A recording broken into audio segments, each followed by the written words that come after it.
Bom galera, e aqui é o Tarcísio Lucas e vamos para o segundo vídeo da noite, que é um vídeo falando sobre como utilizar personagens prontos. Como eu não gosto de criar personagens, na verdade, de maneira geral, eu odeio criar personagens, eu acabei meio que me especializando em usar personagens prontos. E eu acabei desenvolvendo alguns usos de personagens prontos, que não é nenhuma coisa surpreendente, inovadora, mas só para comentar aqui num vídeo mais curto, né? Então vou falar um pouquinho sobre essa questão. As formas que eu uso personagens prontos, que são aqueles personagens que você encontra por aí com a ficha já feita, com a distribuição de pontos e tudo mais. E a maioria dos sistemas você acaba encontrando, a menos aqueles sistemas mais indies, mais desconhecidos, mas os grandes sistemas, por exemplo, eu estou mostrando aqui 3 fichas do Dungeons & Dragons da versão BX. Eu tenho, na verdade, uma pasta enorme de personagens prontos para todos os sistemas que eu gosto. Então eu tenho, literalmente, que eu fui juntando ao longo desses anos de RPG, eu tenho dezenas de personagens prontos de vampiro, dezenas de personagens prontos de D&D, sistema Diamond, deixa eu ver o que mais que eu tenho pronto aí, Might Blade eu tenho um monte, e como é que eu uso, né? Vou falar um pouquinho disso. Mas por que você não gosta de montar personagem? Então, gente, isso aqui na verdade ele é reflexo da minha vida de RPGista.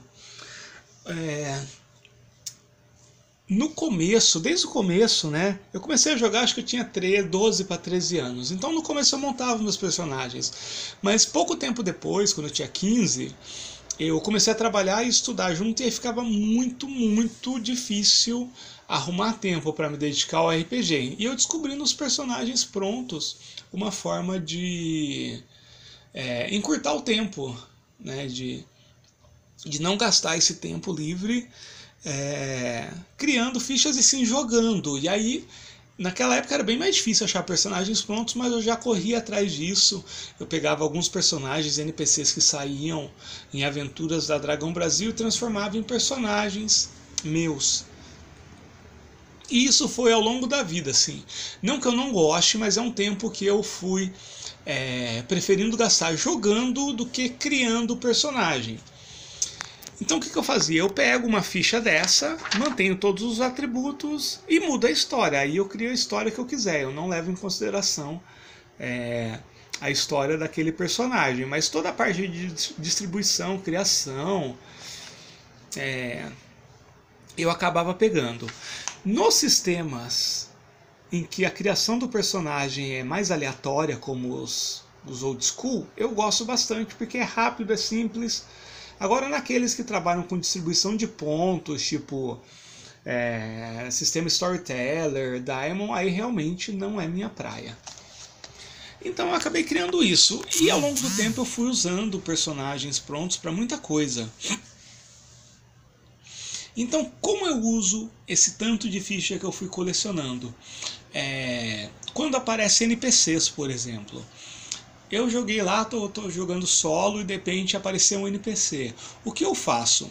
Eu vou na minha biblioteca de fichas prontas, eu dou uma olhada nos atributos, nas estatísticas e eu escolho aquela que mais se aproxima do que eu estou imaginando daquele NPC, mantenho aqueles atributos e tudo mais e só vou criando a história em volta. Isso é muito bacana, isso me ajuda muito. Segundo, quando um personagem meu morre, e eu já saco uma ficha para poder continuar imediatamente. Eu uso isso em grupo, inclusive. Eu incentivo os meus personagens a montarem, os meus jogadores a montarem personagens, logicamente, mas no meio de uma sessão, quando morre, eu imediatamente ofereço algumas fichas para o personagem escolher para continuar naquele momento. No final da sessão, o personagem pode falar, olha, eu vou chegar em casa, vou montar um personagem e ele vai entrar na próxima sessão. Porque como eu trabalho o RPG de forma pedagógica com alunos, o aluno que morre, vamos supor que ele morre logo no começo da sessão, ele tá lá para aprender e para praticar a língua. Então ele não pode ficar uma sessão inteira sem falar. Então ele tem que entrar imediatamente na história. E eu acabei também me tornando um especialista em formas de introduzir novos personagens na campanha, porque eu tenho que fazer isso o tempo todo e me desdobrar para fazer isso ser coerente. Eu acabei criando algumas técnicas que eu pretendo fazer um vídeo sobre isso logo.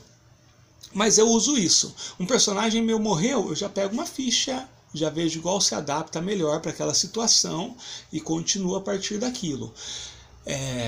No meu caso, eu não tenho problema. Mas você rouba, você pega uma ficha super poderosa e tal.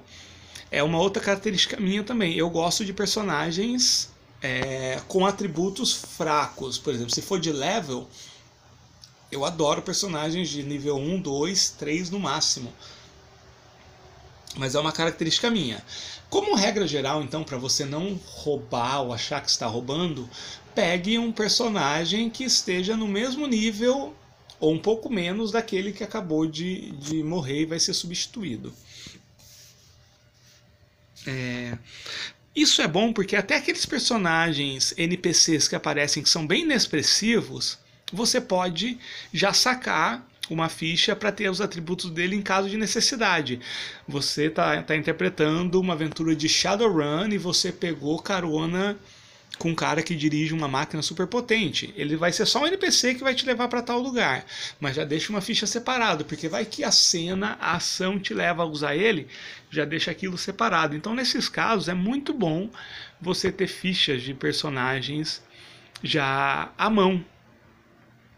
Mesmo no caso de você gostar de criar personagens, que eu sei que é uma coisa que de maneira geral os RPGistas gostam, é legal ter um banco de fichas de personagens para esses momentos. Você nunca vai perder tempo criando NPCs, então crie essa ficha, esse banco de personagens de vários níveis, assim, né? Personagens muito fracos, personagens medianos e também personagens fortes. Parece muita coisa, mas se você for imprimir uma ficha por semana do teu sistema favorito, no final de 4 meses você vai ter 12 fichas. Eu fiz certo isso? Não, você vai ter 16 fichas. E já é o suficiente para você usar assim para sempre. De repente você pode mudar uma coisinha ou outra, né? Vou mudar aqui a força, você fazer ele ser mais forte, mais inteligente e tal. Muda uma coisinha ou outra, mas o esqueleto do personagem vai estar montado. E você não precisa gastar muito dinheiro para isso, né? Se você fizer uma impressão de uma folha por semana, você vai gastar 15, 20 centavos, caso você não tenha impressora. E eu super recomendo. Então a dica que eu dou tenha um banco de fichas de personagem prontas, que vão te ajudar bastante, tanto para PCs quanto para NPCs. É isso que eu queria falar, um vídeo bem sem roteiro, bem tosco, mas quem sabe serve para alguém. Um abraço.